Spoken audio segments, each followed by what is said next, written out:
नाचीज़ रकीब अर्थात तुच्छ प्रतिद्वंद्वी शीर्षक हास्य लेख प्रस्तुत है। छुन्नन मियाँ मेरे पड़ोसी भी हैं और लंगोटिया यार भी। मुझे नहीं मालूम कि गहरे दोस्तों को लंगोटिया यार क्यों कहते हैं, क्योंकि ज़रूरी नहीं कि गहरे दोस्त लंगोट पहनते हों। हम दोनों में से भी कोई लंगोट नहीं पहनता है और न लंगोट का कच्चा है। छुन्नन मियाँ तो बड़े हाजी नमाजी किस्म के इंसान हैं। शरीयत की हर हिदायत को खुदा का हुक्म मानते हैं। इंसानी रिश्तों में भी बड़े पुरखुलूस और मोहब्बती किस्म के हैं। अब बीबी के मसले को ही लें तो सुल्ताना भाभी के लिए उनकी मोहब्बत और वफादारी की पूरे मोहल्ले में मिसाल दी जाती है। एक बार जब दोनों में सख्त अनबन हो गई थी और सुल्ताना भाभी नाराज़ होकर यह कहकर मायके चली गई थी कि अब मेरा मरा मुंह देखना, तो छुन्नन मियाँ कितने गुमसुम रहने लगे थे।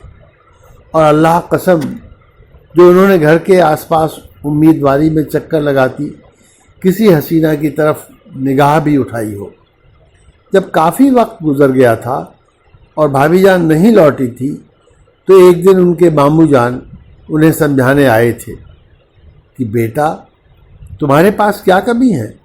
अल्लाह का दिया इतना है कि 4-4 बीवियां पाल सकते हो, फिर क्यों उस बेवफा के लिए अपनी जवानी गारत करते हो? छुन्नन भाई मामू जान का लिहाज कर पहले तो सब चुपचाप सुनते रहे थे, लेकिन जब मामू जान इशारों इशारों में जवानी की दहलीज पर कदम रखती अपनी हसीन बेटी का जिक्र ले आए थे, तो छुन्नन मियाँ चुप न रह सके थे और कुछ ऐसा तल्ख बोल गए थे कि मामू जान तब के गए आज तक वापस नहीं आए हैं। अलबत्ता उड़ती उड़ती ये खबर जब सुल्ताना भाभी को मिल गई थी, तो वो एक दिन 100% जिंदा, खुदा उनकी उम्र को नज़र न लगे, मुस्कराती हुई छुन्नन भाई के दौलत खाने में तशरीफ़ ले आई थी। सुल्ताना भाभी के लिए छुन्नन भाई की बेपनाह मोहब्बत की एक वजह भाभी का बेदाग हुस्न भी है। 35 की उम्र पार करने और जवां होते 2 बच्चों के बावजूद सुल्ताना भाभी अभी भी ऐसी लगती हैं कि पैगाम भेजने को दिल करे। उनका हुस्न छुन्नन भाई के लिए रकाबत का बायस भी रहा है। पर भाभी बड़ी नेक दिल है और मुझे तो हमेशा सगे देवर जैसा मानती है। कोई भी मौसम या वक्त रहा हो, छुन्नन भाई व भाभी ने मेरा फराख दिली से इस्तकबाल किया है और हमारी बातचीत में कभी कोई दुराव छिपाव नहीं रहा है। अब कल की ही बात ले लीजिए। शाम को मैं अपने घर पर बोर हो रहा था, तो छुन्नन भाई के घर चला गया। देखता क्या हूँ कि छुन्नन भाई अंडरवियर बनियान पहने कमरे की हवा में कुछ ढूंढते से नज़र आ रहे हैं और जहाँ कोई मच्छर नज़र आता उस पर भूखे शेर से झपट पड़ते हैं। 20 मच्छरों की बेजान लाशें फर्श पर पड़ी दफनाए जाने का इंतज़ार कर रही थी और 10 मच्छर हाथ पैर तुड़ाए तड़प रहे थे।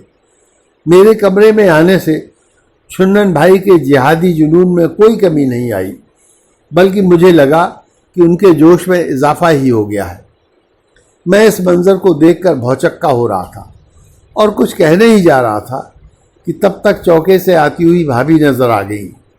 मैंने पूछा, भाभी, भाईजान को ये क्या हो गया है? भाभी खिलखिलाकर हंस पड़ी और बोली, क्या बताऊं भैया,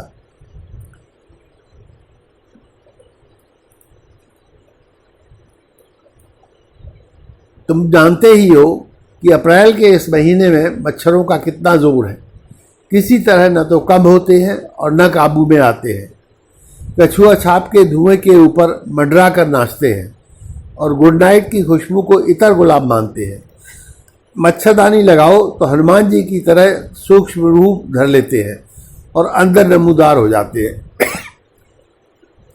अगर बहुत छोटे छेदों की मच्छरदानी ले आओ और उनमें टांग फंसने का डर हो, तो मजनू जैसी दीवानगी के साथ मच्छरदानी के बाहर घात लगाए बैठे रहते हैं और बत्ती गुल करने के लिए या गुसल खाने जाने के लिए ज़रा भी मच्छरदानी खोली कि बरखुरदार अंदर हाजिर, फिर सोना हराम कर देते हैं। ठीक कान के ऊपर ब्रेक डांस करते हुए पॉप म्यूज़िक बजाते हैं और ज़रा भी हाथ पाँव या मुंह खुला रह गया तो ऐसा ज़बरदस्त नशा लगाते हैं कि सबेरे तक खुजलाते रहिए। मारने की सोचिए भर कि आपके जहन की बात भांप कर चारपाई के किसी कोने में जाकर छिप जाते हैं। आपके भाईजान इन हरकतों को तो किसी तरह बर्दाश्त करते रहे हैं, पर कल रात तो हद ही हो गई। एक मुश्तड्डा सा मच्छर इनका लहू पीकर मस्त होकर मच्छरदानी की छत पर ऊँघ रहा था। इन्होंने गुस्से में दोनों हाथ उठाकर उसे मारने की कोशिश की, पर वो मुँहझौसा कहाँ इनकी गिरफ्त में आने वाला था। इन्हें चकमा देकर उड़ा तो ये समझ ही ना पाए कि कहाँ ज़मींदोज़ हो गया है। ये उसे ढूंढने के लिए चारपाई पर बैठे बैठे भरतनाट्यम कर रहे थे कि इन्होंने देखा कि वो मेरे गेसुओं के ऊपर मंडरा रहा है। ये फिर जैसे ही उसे हलाल करने को दौड़े तो उसने मेरी जुल्फ़ों में न जाने कहाँ पनाह ले ली कि इनके लाख ढूंढने पर भी फिर न नज़र आया।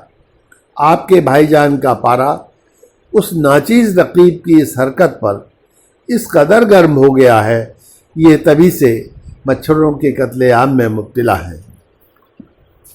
धन्यवाद।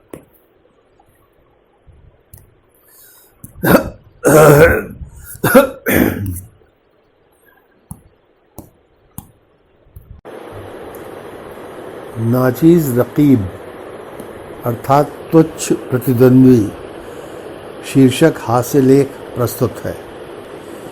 छुन्नन मियाँ मेरे पड़ोसी भी हैं और लंगोटिया यार भी।